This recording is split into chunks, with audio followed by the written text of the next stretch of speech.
Et si ce n'était pas la faute de la technologie, mais d'un enchaînement invisible qui nous piège tous? Aujourd'hui, des millions de personnes cherchent à s'intégrer, à se sentir utiles, à appartenir à quelque chose de plus grand.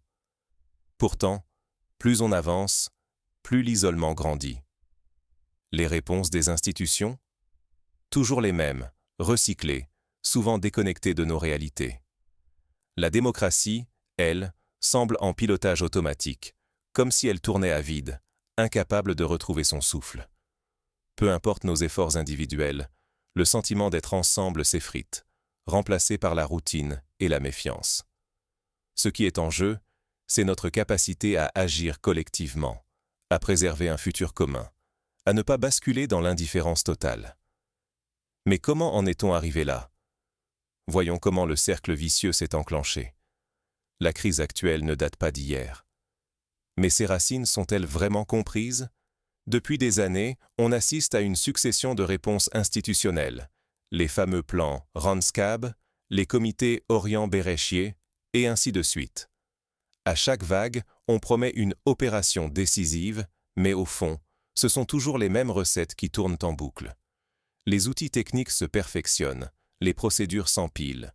Pourtant, la solidarité s'étiole. Chacun cherche sa place, oscille entre l'envie de participer à quelque chose de plus grand et le repli sur soi, fatigué par la répétition de solutions qui ne résolvent rien. Ce climat d'essoufflement, on le ressent partout. Un sentiment d'isolement, de perte de sens, comme si les efforts collectifs étaient condamnés à l'échec. Et c'est là tout le risque. Si on ignore ce contexte, on s'enferme dans la répétition, on gaspille nos forces, et le lien social se délite toujours plus. Mais quel est le véritable problème que personne n'ose nommer? Le vrai danger, c'est la répétition masquée en nouveautés. On nous promet des réformes, de grands chantiers, des innovations institutionnelles, mais au fond, rien ne change vraiment. Regardez bien, on assiste à des cycles où les mêmes réponses, légèrement remaniées, sont présentées comme des solutions inédites. Derrière chaque opération, on retrouve les vieux schémas qui se réinstallent, sous des noms différents, avec un vocabulaire neuf, mais sans réelle rupture. C'est comme si on s'habituait à colmater les brèches sans jamais reconstruire la maison.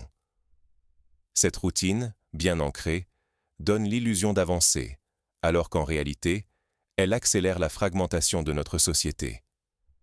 Les clivages grandissent, les liens s'effilochent, pendant que l'on s'essouffle à répéter des formules qui ne marchent plus.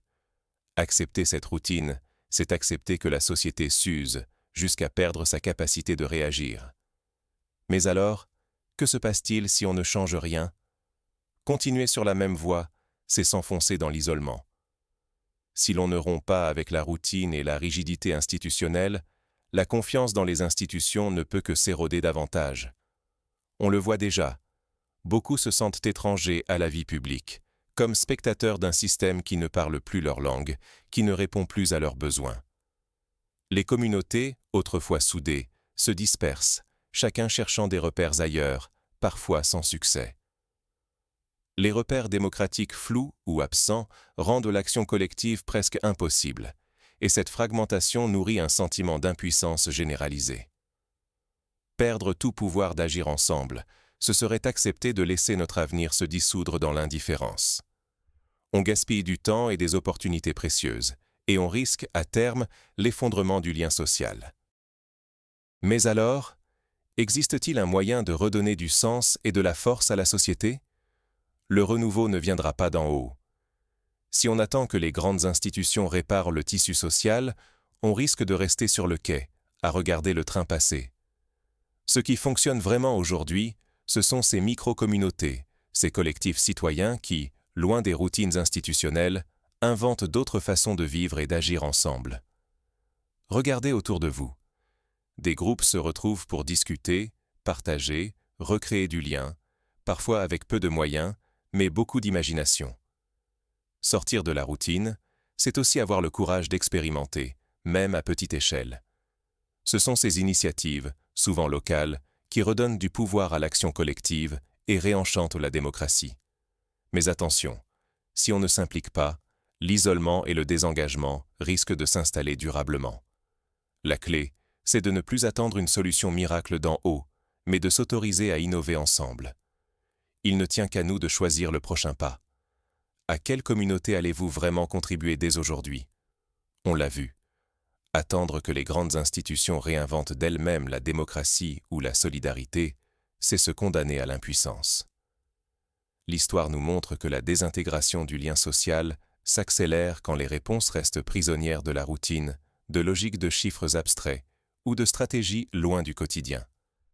Face à cela, chaque geste compte, mais il ne s'agit pas d'agir seul dans son coin.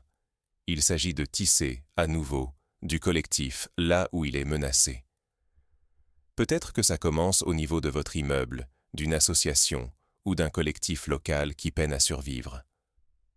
Peut-être que c'est en osant poser une question, proposer une idée, ou tout simplement écouter autour de vous.